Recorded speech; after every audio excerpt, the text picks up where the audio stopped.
Okay, welcome everyone. We're so glad you joined us this evening. It's January 17th, 2023.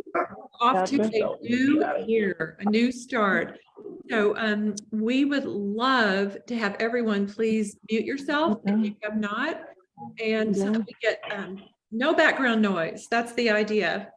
Well, we're so privileged tonight to have with us Dr. Bill Sears. He's going to answer some questions from some moms. So you don't have to listen to us all night. You're going to hear some moms actually jump in and ask these questions that apply to babies, toddlers, just young children. And we're excited to hear his answers.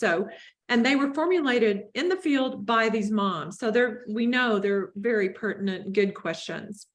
So if you don't know Dr. Sears, and many of you do, I'm going to run through a little bit about him because it is something you don't want to miss. He's been in our Juice Plus community for, I think, about 25 years. He's blessed us with his knowledge and background and just his willingness to jump on these calls and help us to really get the word out about health, nutrition, and just being part of our community that we love so much. So he's been advising parents on how to raise healthier families for over 45 years. He's a father of 8 children, and he and his wife Martha have written more than 45 books, countless articles on parenting, childhood, nutrition, and healthy aging. He's the co-founder of the Dr. Sears Wellness Institute for training health coaches. I'm one, and probably many of you are too. And he runs the health and parenting website, askdrsears.com. It's a great site. He serves as a health consultant for magazines, TV, radio, and other media. And his askdrsears.com website is one of the most popular health and parenting sites. Dr. Sears has appeared on over 100 television programs, including 2020 Good Morning America, Oprah, Today, The View, Dr. Phil, and was featured on the cover of Time magazine in May of 2012. And he's noted for his science made simple and fun approach to family health. Welcome, Dr. Bill. We're so glad to have you. Thank you, Mimi, for that kind introduction. Thank you. Well, we'll start off with the first question. Natalie, if you want to go ahead and unmute yourself, we will start with you. Sure. Hi, everyone. I'm Natalie Wolf, and Mimi is actually my mom. Don't know if you can see the resemblance. And Dr. Sears is also a friend of mine as well. So I'm excited to have him on here and ask the first question. I have a son who just turned 10 months old. He's our first. So my first question is about poop. So does a Bristol stool chart exist for babies? And what should we expect to see by age as solids are introduced? And how often, there's a lot of questions in this one question. So how often should a baby be having a bowel movement, and what can we do to help them when they get constipated? Sure. Well, Natalie, that's one of my favorite subjects, actually, because Martha and I figured out we've changed over 5,000 diapers in our lives. That's a lot of poop. Anyway, at 10 months of age, expect about 3 to 4 poops a day.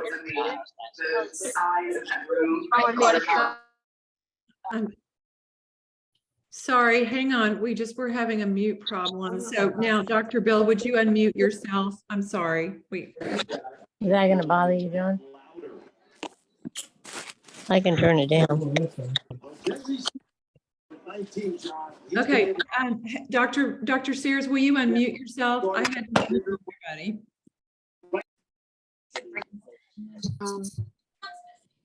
Okay, I'm unmuted. Yes, you are now. Is that better? Thank you. Yes. Okay, there we go. Okay. Oh, so I was saying that Martha and I have changed over 5,000 diapers in our parenthood, so we know a lot about the subject. Now, Natalie, what's interesting is your baby is 10 months of age, and during the first 6 to and months is when the poop is the nicest, especially when you're breastfeeding. What are you doing up here? Nicest time in a What? baby's whole life where poop Paper. actually smells good Envelopes, maybe. when you are breastfeeding, because poop rule number one is the healthier the food that goes in the top end, the healthier the poop that comes out the bottom end. Okay, now when baby gets a little older, when the problems begin, when they start getting constipated. So here's the next Sears family pool rules, as poo rules as they get a little bit older. The better you chew, the better you poo. The better you chew, the better you poo. I'm saying that every night to the kid. Chew times two. And the reason is the more you blend the food at the top end of your intestinal tract is like your body's blender. The chewing and the gut, the stomach movements, that's your body's blender. So when you blend the food by chewing well at the top end, it goes down to the gut, and the gut says, like, we can do our job down here. But if you don't chew that much and the food comes down all whole, the gut says, don't like, we're going to get stuffed up and we're going to let you know it by how you feel. So that's pool rule number one, chew times two, chew times two. Now, the next is the more you move your body, better you move your bowels. And this is more for the adults. When you move your body, the intestines move everything down. See, and this is why the modern sitting disease. Over the last few years, we've seen an epidemic of constipation because we've seen an epidemic of sitting disease. We need to become sitters instead of movers. And so one of the first things I do when a parent comes into my office with constipation, I write out a prescription pad, go outside and play. Go outside and play. Now, here's some homework for you all, and you're going to love this. This is our book called Dr. Poo. Dr. Poo, the scoop on comfortable poop. It's an 80-page booklet, and it is full of laughs. You can read it with your kids. They will love it. And it'll take them, it will show them how good food gets looked into good poop. There's actually a chart. It's a little bit more up to date than the Bristol poop chart that you asked about, Natalie. And it shows you what your perfect poop should look like. Perfect poop. And you can show that to your kids. Say, oh, mommy, I want one of those. Yeah. And what a child is not supposed to strain. It's supposed to have comfortable poop. So again, chew times two, put healthy food at the top end, get healthy poop at the bottom end, move your body to move your bowels, and one final tip. The better your zoo, Z-O-O, the better your poo. You've heard the term microbiome. That's the big term in modern medicine now. Microbiome simply means the community of gut bugs that is fed by the fiber in your diet. And the fiber feeds the community of gut bugs, the zoo, the trillions of little bacteria down there. And they live in your gut, and in return for free food and a warm place to live, they make good medicines for your gut and help you poo better. So the better your zoo, the better your poo. So enjoy getting a book, Dr. Poo. I think you all will have a good time. You can read it with your kids. Our kids and our grandkids actually love it. Awesome. Thank you. That's super helpful. I'm going to pass it on to Emily for the next question.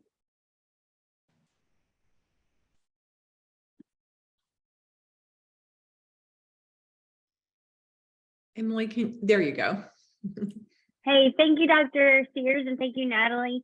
That is super helpful, Dr. Sears. I've definitely told, I have 3 young sons. I've definitely have used the better you chew, the better you poo. And I'll have to add in the better you do.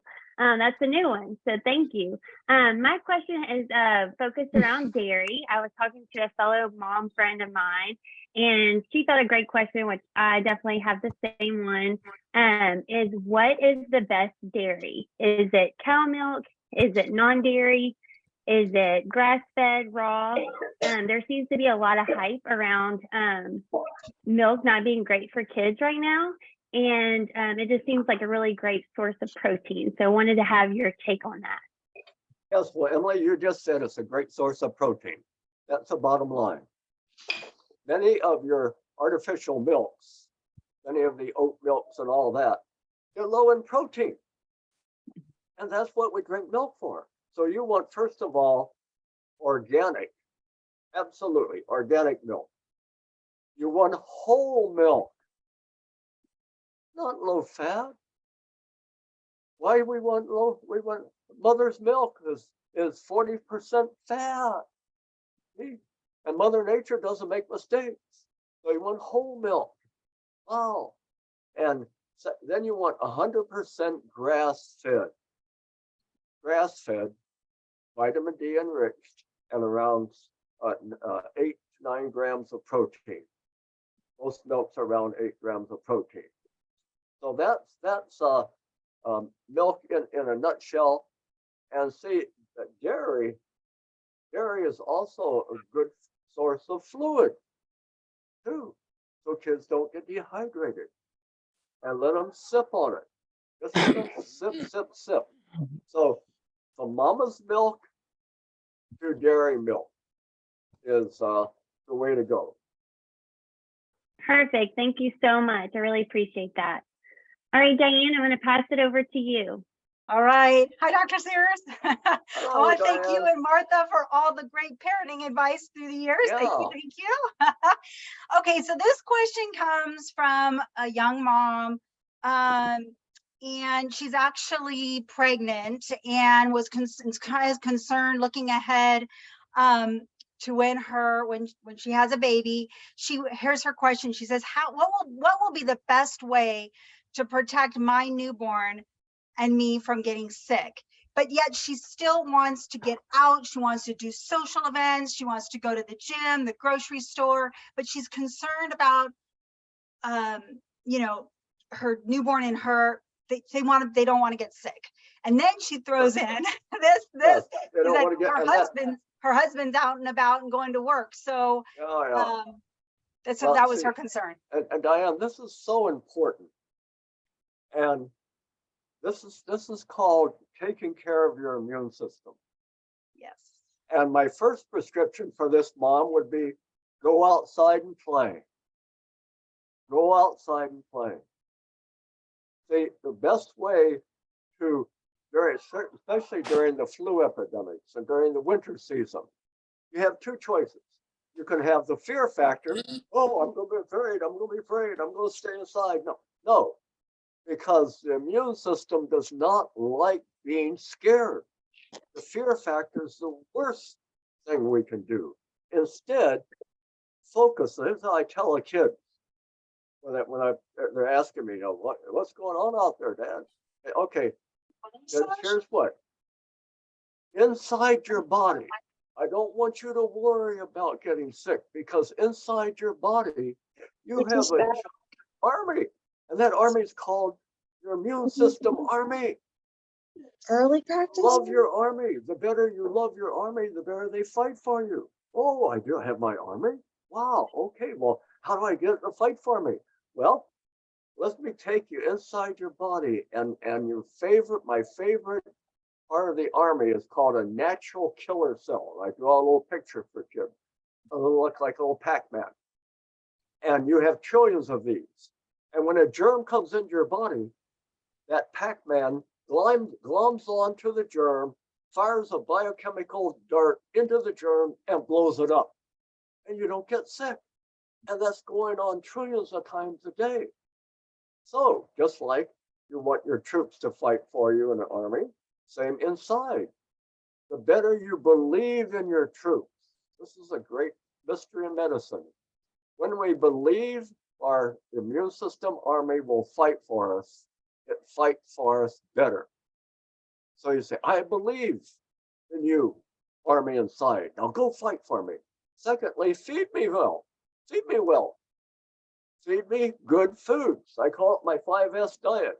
A smoothie in the morning, salads and spices in the evening, salmon 3 times a week, smart snacking, 2 times 2, smart snacking, on snacks throughout the day, no gorging.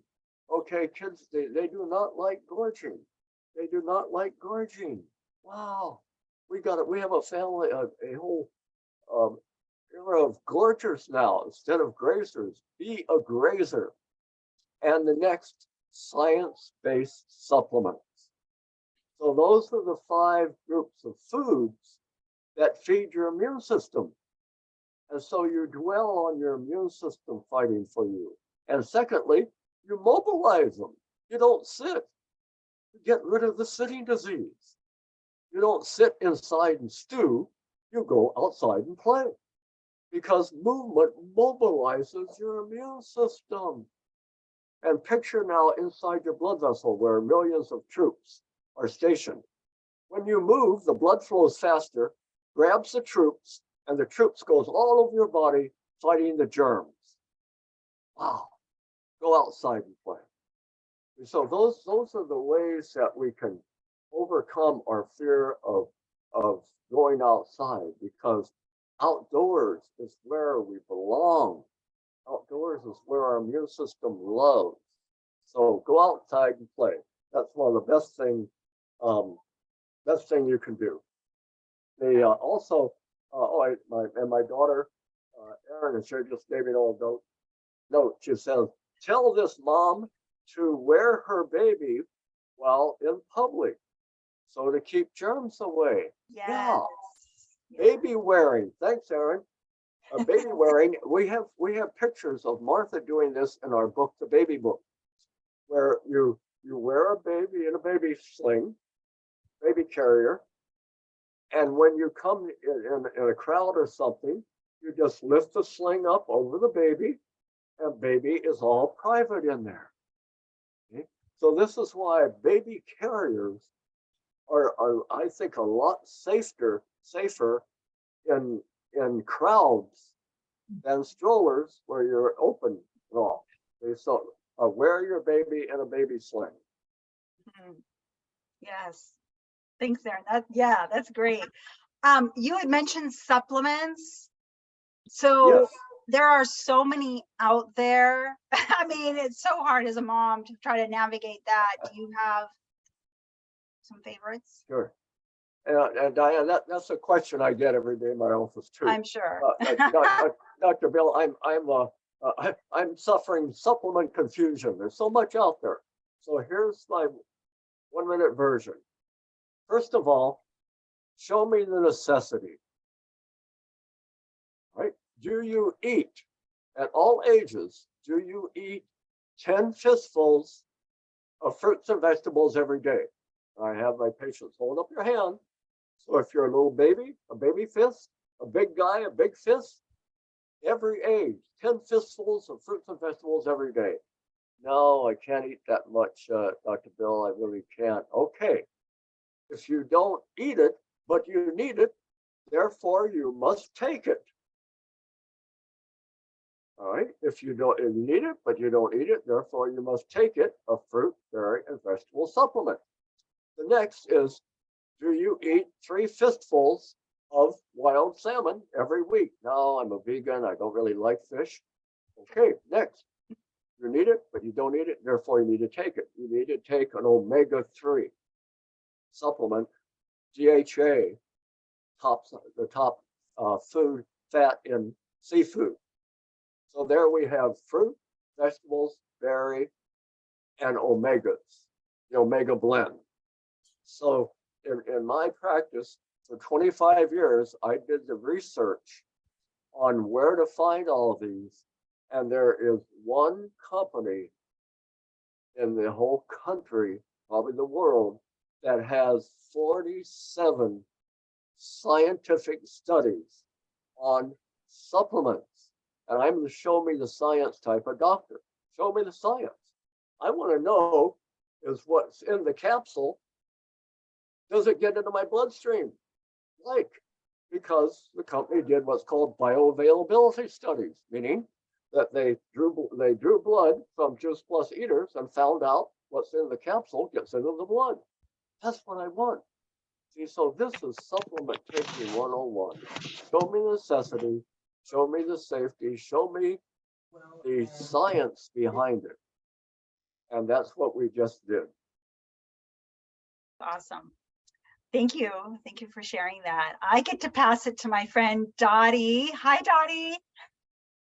Hi, Hey. Diane. Hello, hello.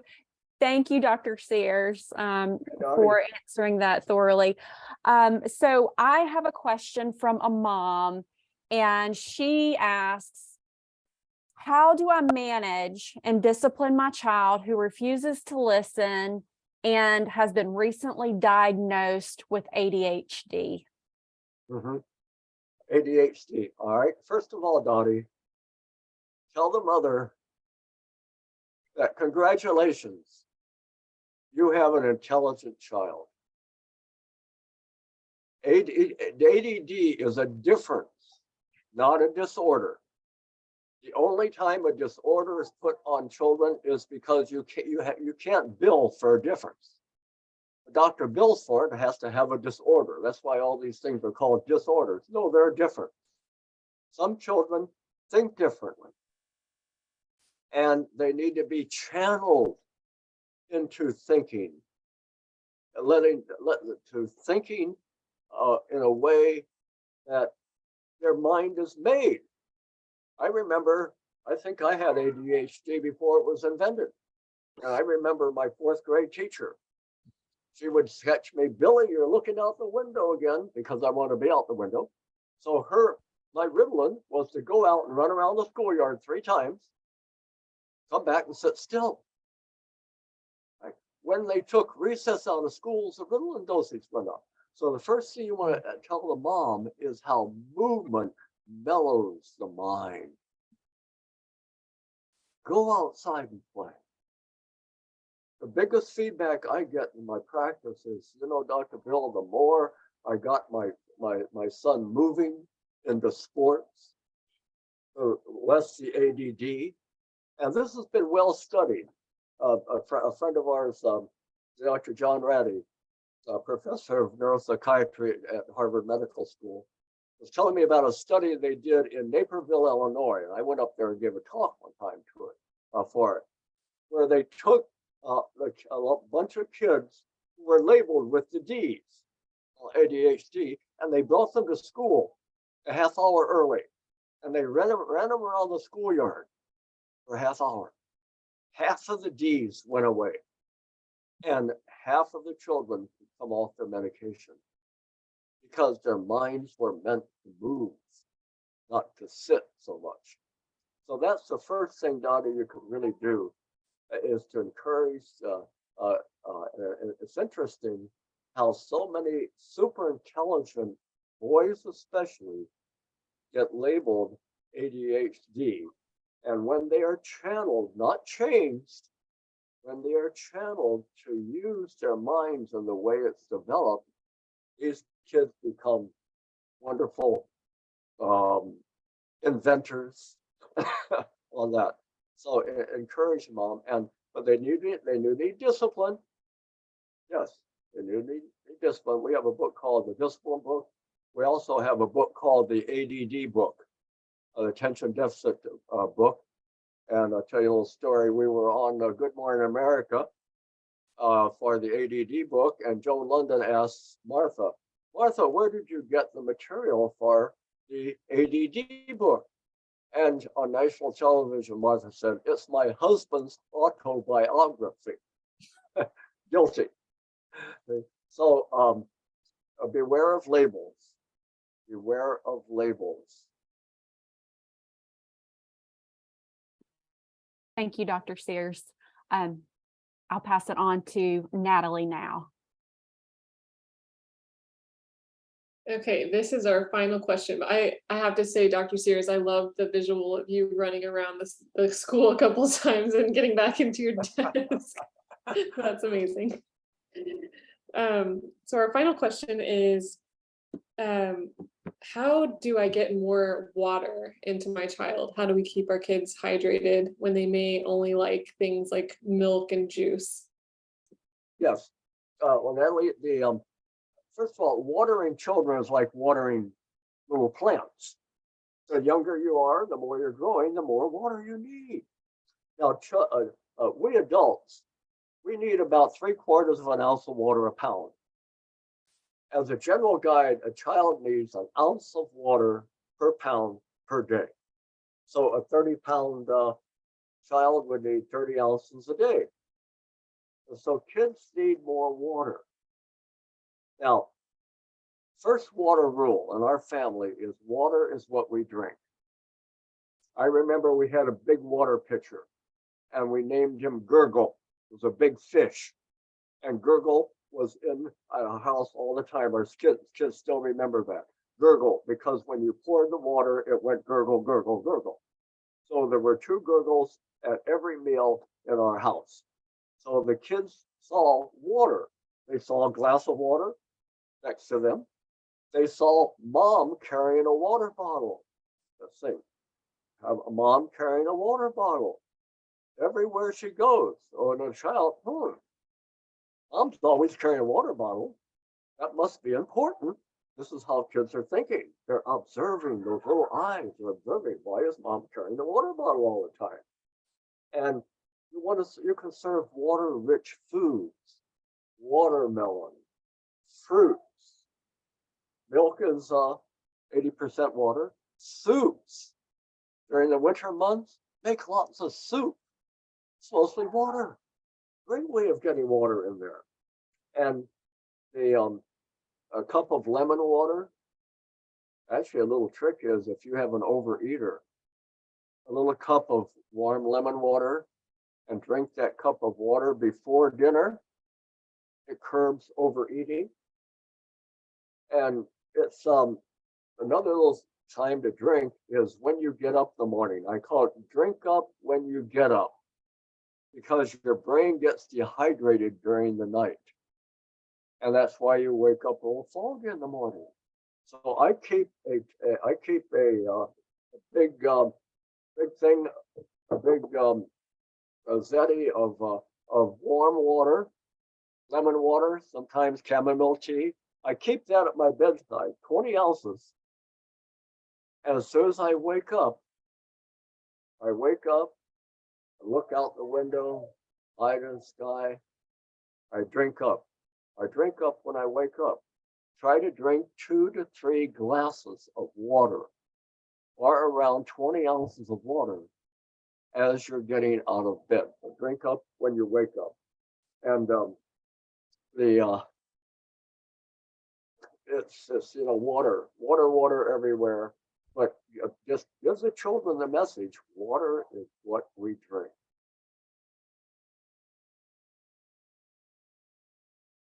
Awesome. Okay, thank you. Thank you, Dr. Sears, for all these amazing answers to our questions. And I want to thank Mimi for helping with this awesome event, and Natalie and Emily and Dottie, and also all of you who submitted questions. And we're going to do this again. This was super popular. As you can see, we have 420 people on our call tonight. So we're going to do this again. So here is the date. It is April 13th at 8 p.m. Central. April 13th, 8 p.m. Central Time. And whoever invited you to this event tonight, if you have a question for Dr. Sears for our next Moms Ask Dr. Sears the Hard Questions, if you have a question, get your question to whoever invited you to this event tonight. And if you have any questions about the Juice Plus, the fruit and veggie supplements that Dr. Sears talked about, or the omegas, also get with the person that invited you tonight. So thank you, Dr. Sears. It is always such a pleasure for you to just impart your wisdom to us. So yes. Thank you, Dr. Welcome. Sears. Thanks, Dr. Bill.